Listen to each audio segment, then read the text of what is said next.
Bon, nous venons juste de finir de planter une nouvelle parcelle d'essai de variétés résistantes, donc du programme issu du programme Resdur, troisième vague, c'est-à-dire qui combine en fait 3 sources de résistance pour le mildiou et 3 sources de résistance pour l'oïdium.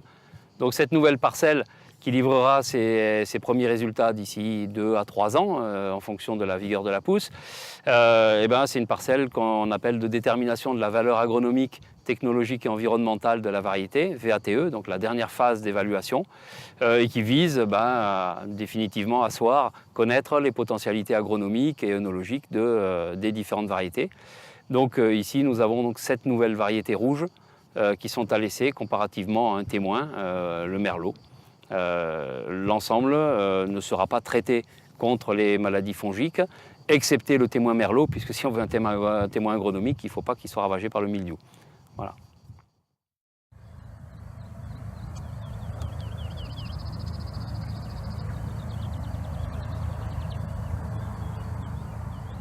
Bon, nous sommes ici devant une parcelle qui a pour but de déterminer la valeur agronomique, technologique et environnementale de nouvelles variétés.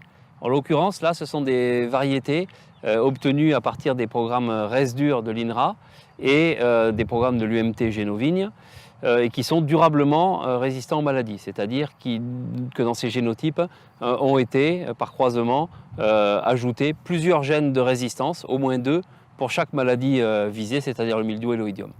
Donc ici, cette parcelle met en comparaison 13 génotypes résistants avec un témoin qui est le merlot. Témoin qui est à la fois le témoin agronomique, donc témoin traité pour lequel on va avoir des données sur la quantité et la qualité de la récolte, et témoin pression des maladies, c'est-à-dire qu'il y a une partie qui n'est pas traitée, ce qui permet chaque année de vérifier qu'on a vraiment une forte pression ou pas de mildiou et d'oïdium. Voilà.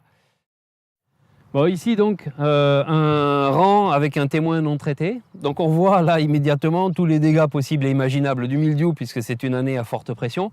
Donc du mildiou qui a déjà fructifié, donc c'est du merlot. Tout est détruit, le feuillage est détruit aux 3/4 et les grappes, ça se passe de commentaires, elles ont toutes fumé, rôde gris. Donc voilà, il n'y a plus aucune grappe. Là, il y aura 0 récolte sur cette portion de témoin non traité. En face, un des génotypes en expérimentation, donc il n'y a eu aucun traitement. Donc on voit qu'en dehors de quelques toutes petites taches de black rot, probablement quelques baies modifiées aussi de black rot. Alors ça c'est normal parce que la résistance apportée par les gènes de résistance au mildiou et à l'oïdium n'assure pas une résistance croisée au black rot, ça c'est connu. Après on s'évertue quand même à sélectionner les génotypes qui sont aussi moins sensibles au black rot, parmi les 13 qu'on doit expérimenter. Et donc on voit que par contre au niveau mildiou et oïdium, surtout mildiou, là pour l'instant on est une phase de forte pression, c'est parfaitement exemple qu'on soit sur feuilles ou qu'on soit sur grappe. Là on a les baies qui sont normales, on a les feuilles qui sont exemptes de toute tâche.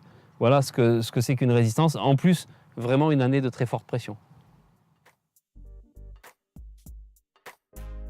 Donc depuis le croisement obtenu, il s'est déjà passé plus de 10 ans. Parce que y a plusieurs phases d'études des génotypes obtenus, d'abord dans des petites séries dans les centres de l'INRA, et in fine, ce qui est représenté ici par cette parcelle, des parcelles qui sont sur au moins 2 sites dans le vignoble français, avec des quantités significatives, en l'occurrence sans souche, avec des répétitions, qui nous permettent d'obtenir des vrais résultats agronomiques et des vinifications pour juger de la qualité du vin.